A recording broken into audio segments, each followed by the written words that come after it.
Assalamualaikum warahmatullahi wabarakatuh. Perkenalkan, nama saya Jikra Mahreja Dalimunte dengan NIM 2401100 dari kelas A1 Keperawatan. Baik, di sini saya akan menjelaskan tentang pelayanan keperawatan dalam sistem pelayanan kesehatan, sistem klien, dan tingkatan pelayanan kesehatan. Yang pertama ada pengertian sistem. Sistem adalah suatu kesatuan yang utuh dan terpadu dari berbagai elemen yang berhubungan serta saling mempengaruhi dan dengan sadar dipersiapkan untuk mencapai tujuan yang telah ditetapkan. Nah, di bawah ini ada diagram sistem. Yang pertama ada goal atau tujuan. Ini adalah inti atau target yang ingin dicapai oleh sistem. Dalam pelayanan kesehatan, tujuannya bisa berupa peningkatan derajat kesehatan masyarakat, pencegahan penyakit, penyembuhan atau rehabilitas. Yang kedua, ada subsistem. Ini adalah elemen-elemen atau komponen-komponen yang lebih kecil yang membentuk sistem yang lebih besar. Mereka saling terkait dan bekerja sama untuk mencapai tujuan.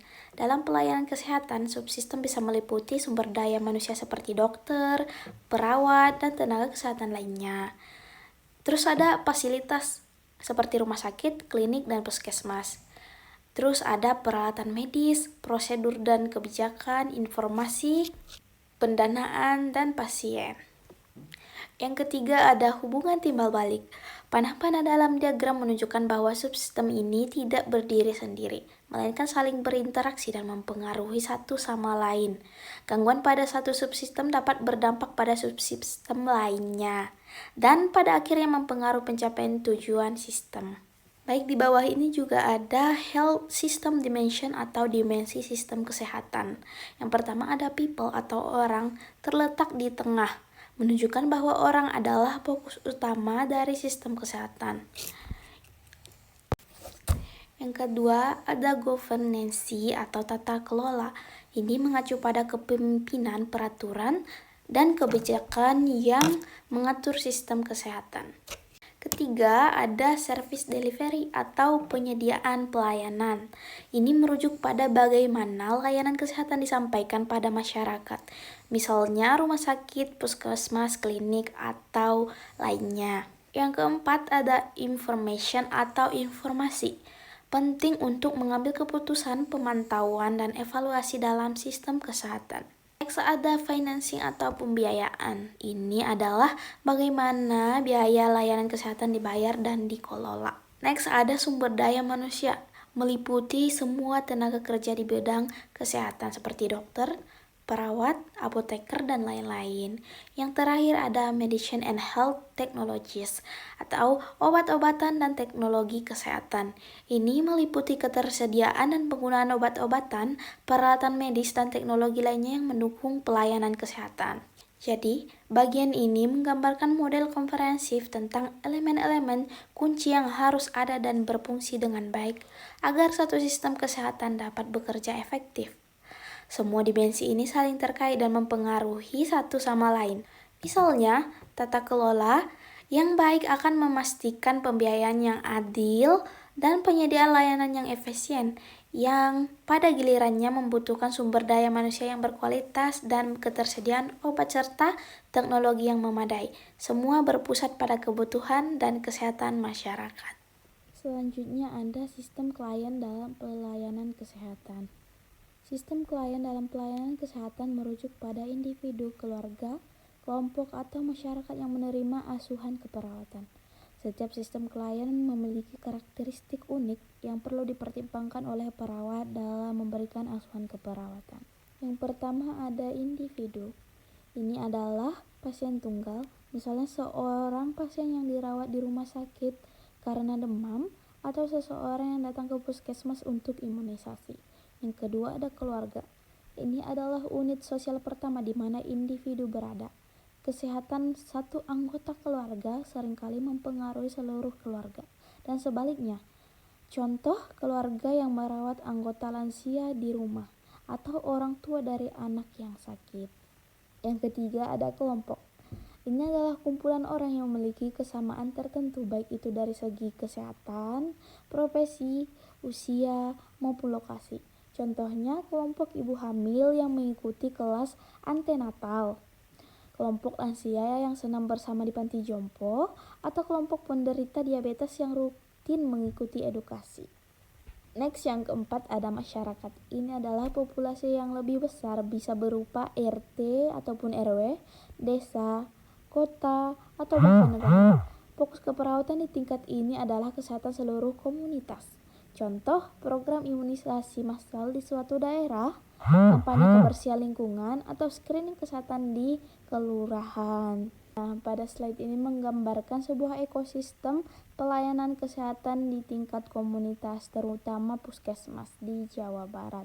Dengan Universitas Pajajaran atau UNPAD sebagai lembaga akademik yang berkontribusi. Diagram ini menyoroti berbagai komponen penting seperti sumber daya manusia, obat-obatan, informasi rumah sakit sebagai rujukan, praktik swasta, dan unit-unit berbasis komunitas seperti posyandu. Semua ini didukung oleh tata kelola dari pemerintah daerah dan pembiayaan dari BPJS dengan tujuan akhir untuk meningkatkan status kesehatan dan kesejahteraan masyarakat. Berperan dalam sistem ini melalui prinsip-prinsip pembelajaran transformatif, penyedia layanan, dan keterlibatan komunitas. Selanjutnya ada tingkatan pelayanan kesehatan. Yang pertama, pelayanan kesehatan primer. Pelayanan kesehatan primer adalah tingkat pelayanan kesehatan yang paling dasar dan paling dekat dengan masyarakat. Fokusnya adalah pencegahan, promosi kesehatan, dan penanganan kasus-kasus penyakit umum yang tidak kompleks. Contoh fasilitas pelayanannya seperti puskesmas, klinik, dokter keluarga, dan posyandu. Yang kedua ada pelayanan kesehatan sekunder. Ini adalah tingkat pelayanan kesehatan yang lebih lanjut, yang biasanya membutuhkan rujukan dari fasilitas pelayanan primer. Pelayanan ini menangani kasus-kasus yang kompleks dan memerlukan penanganan oleh dokter spesialis. Contoh fasilitas pelayanan ini seperti pelayanan rawat inap dan pelayanan rawat jalan. Yang ketiga ada pelayanan kesehatan tersier. Ini adalah tingkat pelayanan kesehatan yang paling tinggi dan sangat spesialis. Biasanya diberikan di rumah sakit rujukan nasional atau pusat-pusat kesehatan yang memiliki fasilitas canggih. Pelayanan ini menangani kasus-kasus yang sangat kompleks, langka, atau memerlukan teknologi medis tinggi. Contoh dari pelayanan ini adalah rumah sakit subspesialis, rumah sakit rujukan nasional, dan penelitian serta pengembangan. Selanjutnya ada peran perawat dalam sistem pelayanan kesehatan.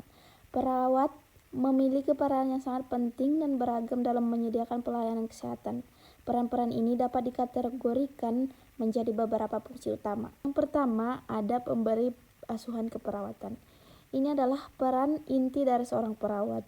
Perawat bertanggung jawab untuk memberikan asuhan keperawatan secara langsung kepada individu, keluarga, kelompok, atau masyarakat yang membutuhkan.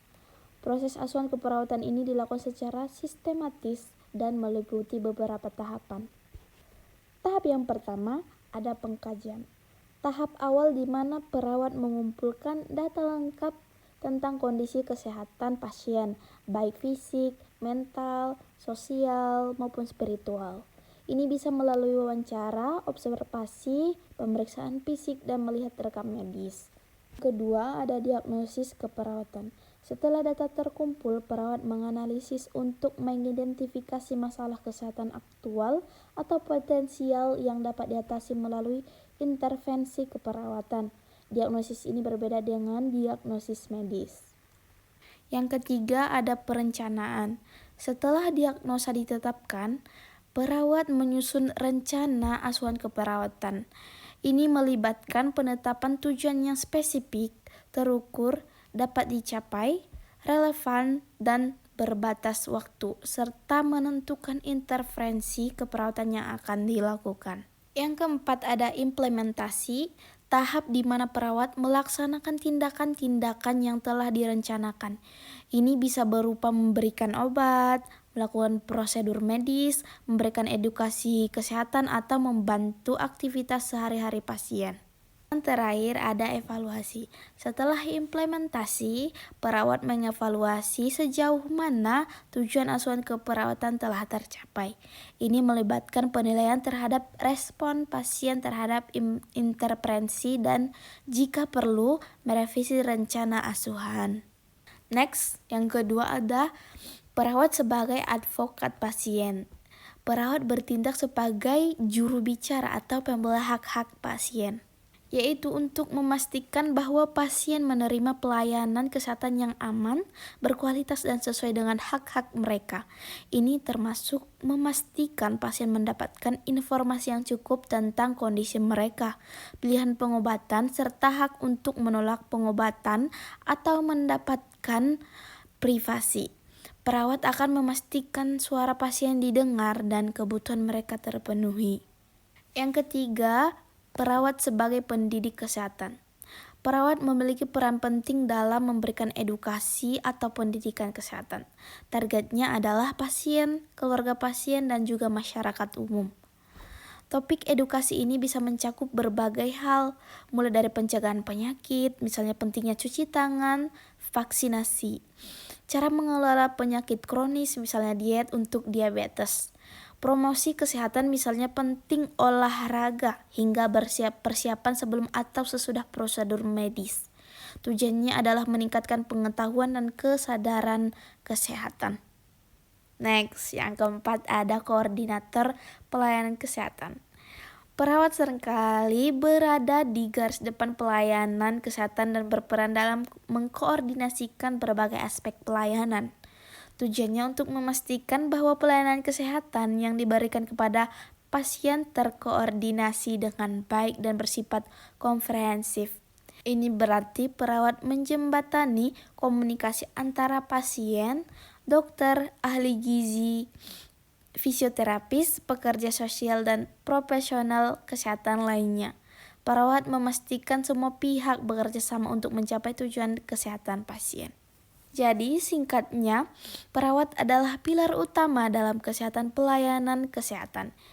Tidak hanya memberikan perawatan fisik, tetapi juga menjadi advokat, pendidik, dan koordinator yang memastikan pasien mendapatkan pelayanan terbaik secara holistik. Selanjutnya ada teori dan model yang sangat relevan. Yang pertama ada teori keperawatan Florence Nightingale. Jadi teori ini menekankan pentingnya lingkungan dalam proses penyembuhan pasien.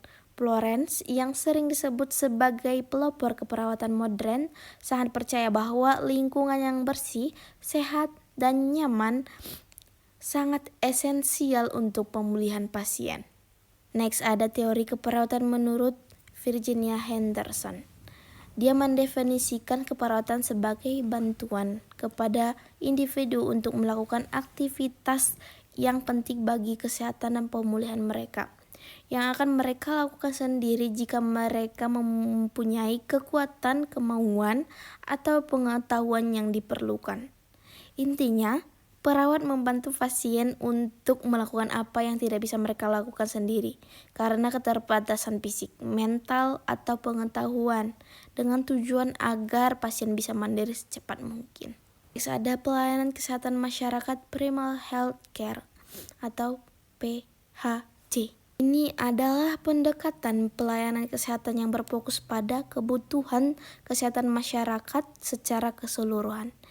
Ini berarti tidak hanya terpaku pada pengobatan penyakit, tetapi melihat kesehatan masyarakat secara holistik, mencangkup aspek-aspek pencegahan, promosi, kesehatan, dan pemberdayaan masyarakat. Primary health care menekankan partisipasi masyarakat dalam perencanaan dan pelaksanaan program kesehatan. Ini adalah prinsip kunci dari primary health care.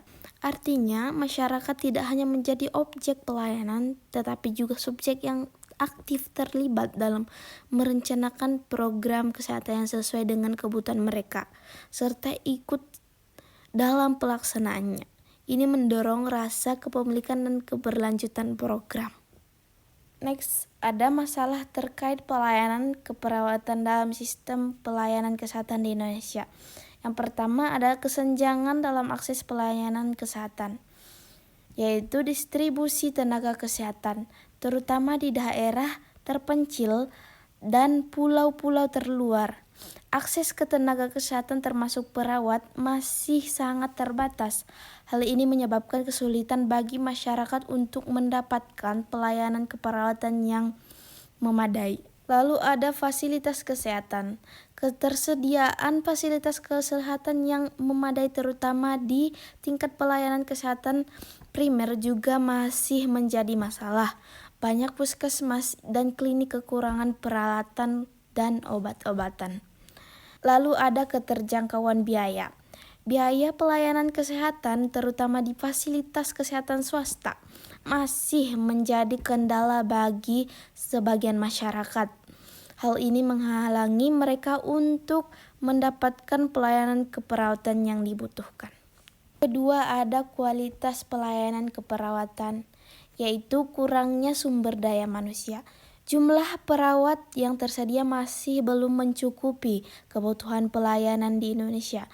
Hal ini menyebabkan beban kerja yang tinggi bagi perawat yang ada, yang dapat mempengaruhi kualitas yang diberikan. Selanjutnya ada kompetensi perawat. Peningkatan kompetensi perawat terutama dalam menghadapi kasus-kasus kompleks dan penyakit-penyakit baru masih terus dilakukan. Selanjutnya ada standar pelayanan. Standar pelayanan keperawatan yang jelas dan terukur masih perlu ditingkatkan untuk memastikan kualitas pelayanan yang seragam di seluruh Indonesia. Yang ketiga, ada koordinasi antar tingkat pelayanan kesehatan. Yang pertama ada rujukan, sistem rujukan yang efektif antara tingkatan pelayanan kesehatan primer, sekunder, dan tersier masih perlu diperbaiki. Seringkali pasien mengalami kesulitan dalam mendapatkan rujukan yang tepat waktu dan sesuai dengan kebutuhan mereka. Selanjutnya ada komunikasi. Komunikasi yang baik antar tenaga kesehatan di berbagai tingkatan pelayanan kesehatan juga penting untuk memastikan kesinambungan pelayanan. Keempat, ada peran perawat dalam pelayanan kesehatan primer. Yang pertama ada pemberdayaan masyarakat. Peran perawat dalam pemberdayaan masyarakat untuk meningkatkan kesehatan mereka sendiri masih perlu dioptimalkan. Yang kedua ada pencegahan penyakit. Peran perawat dalam pencegahan penyakit dan promosi kesehatan juga perlu ditingkatkan, terutama tingkat pelayanan kesehatan primer. Kelima, ada sistem klien kompleks. Yang pertama ada kebutuhan yang beragam. Klien dengan berbagai kebutuhan kesehatan fisik, mental, maupun sosial membutuhkan pelayanan keperawatan yang komprehensif dan terintegrasi. Yang kedua, ada keterlibatan keluarga. Keterlibatan keluarga dalam asuhan keperawatan juga penting, namun seringkali belum optimal. Yang keenam, ada tantangan lain seperti infrastruktur yang kurang memadai terutama di daerah terpencil dapat menghambat akses dan kualitas pelayanan keperawatan. Yang kedua, ada anggaran. Keterbatasan anggaran untuk pelayanan kesehatan dapat mempengaruhi ketersediaan sumber daya dan fasilitas. Dan terakhir adalah teknologi. Pemanfaatan teknologi dalam pelayanan keperawatan perlu ditingkatkan untuk meningkatkan efisiensi dan efektivitas pelayanan. Baik, sekian pematerian dari saya. Jika ada salah, mohon dimaafkan. Wassalamualaikum warahmatullahi wabarakatuh.